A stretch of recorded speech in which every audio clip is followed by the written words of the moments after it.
What's up, everyone? Welcome back to another review, and this time we're taking a look at Spider-Man Into the Spider-Verse. Let's waste no time. Let's get right into it.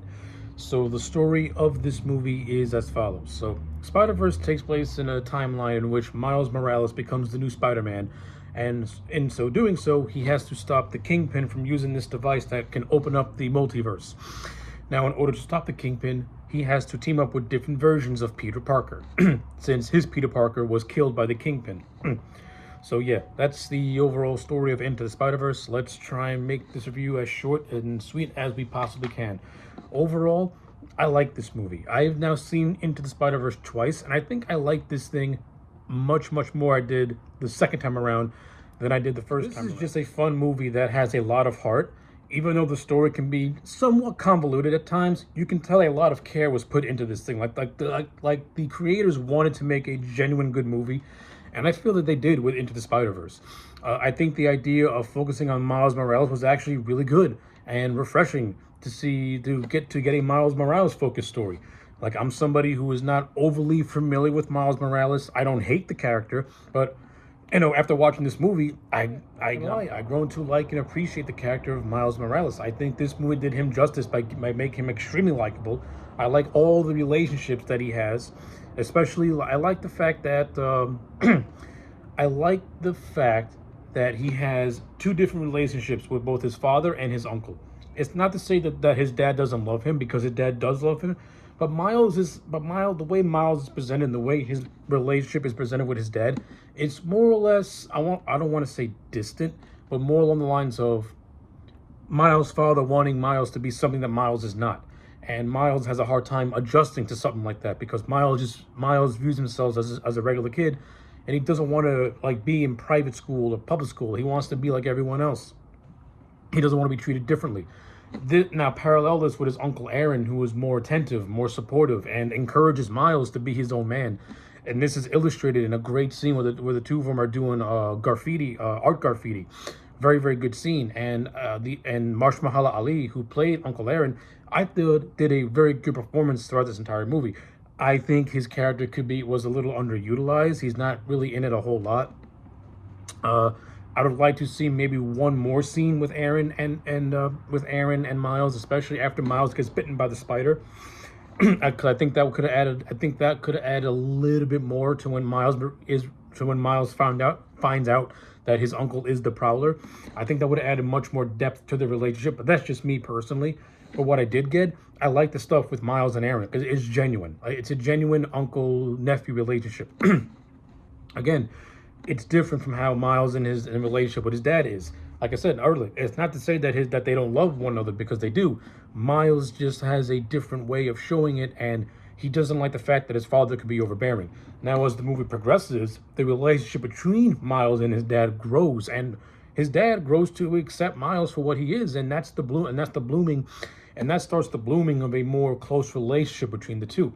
I think this movie did a really good job at paralleling both these relationships that Miles has with his uncle and father, and I thought it was great. It was fun to see. That's where a lot of the emotional impact of this movie comes from, is Miles and his relationships.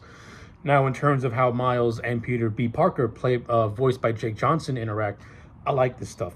So, before anything, the whole reason that the whole Spider-Verse thing happens in this movie is the Kingpin is trying to use this super collider as a way to travel the multiverse, as a way to find his family. This, of course, has to be stopped by Spider-Man. In Miles' universe, this Spider-Man is voiced by Chris Pine. And even though this Spider-Man had limited screen time, Chris Pine made the absolute most of it. And I thought he was fun as the Miles verse of Spider-Man. He had good quips. He had a good energy to him. I like the brief interactions he and Miles have. I think you could tell that Miles idolizes this version of Spider-Man, and just seeing this montage of scenes that Chris Pine narrates with this Spider-Man is actually a lot of fun, because this version of Spider-Man is a mix of the Amazing Spider-Man and the Sam Raimi Spider-Man. We actually get a brief reference to the whole Spider-Man 3 dance with Bully Maguire. So I thought stuff was great. And I actually like the fact that they kill off this version of Spider-Man, but it's not done in a way that's disingenuous or heinous. This Spider-Man dies trying to save everyone, and Kingpin is the one that gives the final blow. Kingpin in this movie is voiced by the great Liev Schreiber, who played Sabretooth in the X-Men movies, well, in X-Men Origins. Yeah, I thought Liev was a decent Kingpin. Not my first choice for Kingpin. I would have gotten someone a little more distinct, with a more distinct to them. Like, this version of Kingpin acts more like he's like a Brooklyn mob boss than he does a sophisticated crime lord. That's just me personally. But I like Kingpin's story, and I like, even though Kingpin's a villain, you kind of feel for him because he's just trying to get his family back, but he's just doing it through very, very heinous means that could destroy the world. And Kingpin is not really somebody that believes in destroying the world. But if it's something personal and something that he actually wants, like his family, then yeah, he'll go against that aspect of his character, and I like it. It makes Kingpin feel more human and not robotic. Because Kingpin can be one of those characters that if you don't give him like any emotional depth, he comes across as one-dimensional. That's one of the things that I love about the Vincent D'Onofrio version of Kingpin, is that character has a lot of damage to him. But D'Onofrio plays that version with such conviction and such brutality that, yeah, you fear him, but you also know where he's coming from. And I feel like you get that a little bit with this version of Kingpin. Like, he still maintains his badassery, but you understand where he's coming from an emotional place. So I thought that was actually well handled. So post Miles' version of Spider-Man, while Miles was hanging out with his uncle, he got bit by a radioactive spider. Then he sees Spider-Man fighting like the Green Goblin, who looks more like a gigantic monster, and another villain, the Prowler. And this, of course, is what leads to the Chris Pine version of Spider-Man being killed. Now we fast forward moments later, where Miles buys himself a knockoff Spider-Man costume after hearing a speech from Mary Jane, where he pretty much says where it's pretty much being told indirectly to him that he has to step up and take over the mantle of Spider-Man. And one of the things I like about this is Miles trying very, very hard to be like Peter Parker. And that's actually the character's biggest moment, is him realizing that he's not Peter Parker. He's himself. If he's going to be Spider-Man, he's got to be his version of Spider-Man that works for him. And he learns this through the teachings of Peter B. Parker, voiced very, very funnily by Jake Johnson, who I thought was absolutely fun as Peter B. Parker. And I actually like the character arc that this version of Peter Parker goes through. This is a much older Spider-Man. This is a Spider-Man who's gotten a divorce with Mary Jane. His life is falling apart all around him. So when Miles first sees him, yeah, at first Peter B. Parker is reluctant to want to be a mentor to this kid. And that's the thing. The whole thing with Peter B. Parker is that Mary Jane wanted to take the next step and meet a family, and this version of Spider-Man was reluctant to have kids, since that he's Spider-Man, and he just doesn't want to put that danger on his family. Hence why he and MJ had their eventual split. But by Peter B. Parker, mentoring Miles Morales, he breaks out of that. And he slowly starts to break out of that. He slowly starts to be the Spider-Man that he should be. The one that's heroic, that's courageous, the ones who knows the risk, but will take them anyway because it's the right thing to do, and it makes him happy. And this is illustrated beautifully with the Miles and Peter B. Parker relationship. It starts off as standoffish with Peter B. Parker not wanting to be a mentor, not wanting to be bothered with this, but he grows to accept it and grows to form a good bond with the Miles Morales character, as he's like the only alternate Spider-Man that has any faith in him. And he illustrates this great by telling Miles that sometimes you gotta take a leap of faith in order to know that you can do something. And that's a fantastic message just in general. And I love how it gets called back at the end of the movie, and that's when Peter B. Parker is going back to his own reality. So yeah, I think this was a good character arc for a Peter B. Parker. He starts off as like the Spider-Man who's just lost his touch, but as the movie progresses, he becomes that Spider-Man again through the help with Miles Morales and his association. Good stuff. I like it a lot. Good story stuff.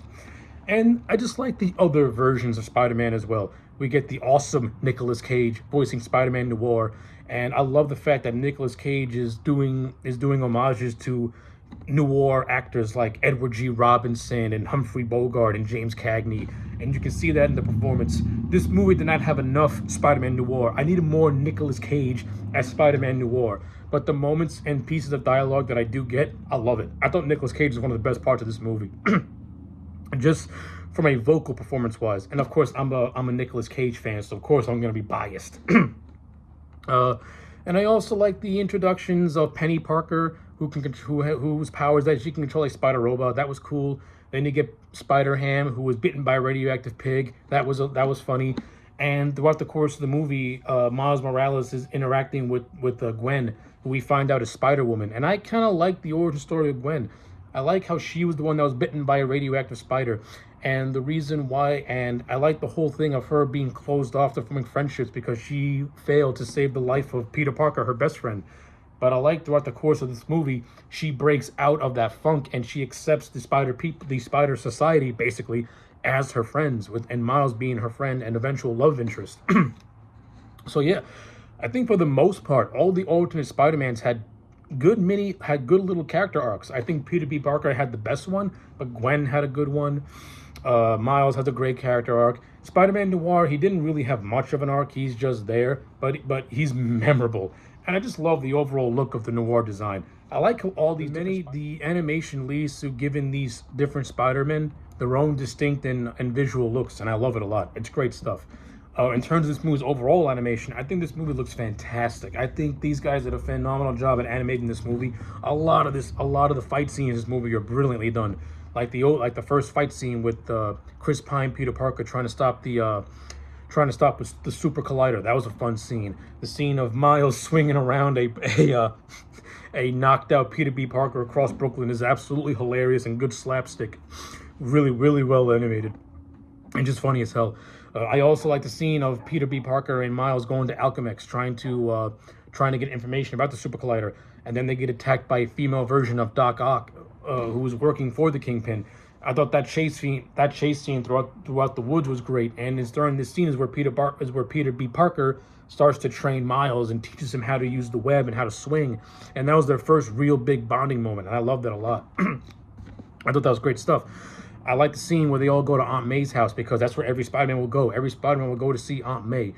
And I like how she's housing all the other Spider-Men as well. And I like this is the scene where the different Spider-Men put Miles Morales to the test and try to test his mettle in a way.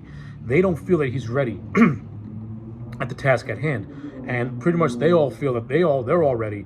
But the thing is that Miles is the one that has to do this because if these other Spider-Men, stay any longer in this universe, then they'll die. So they got to go back to their own separate universes.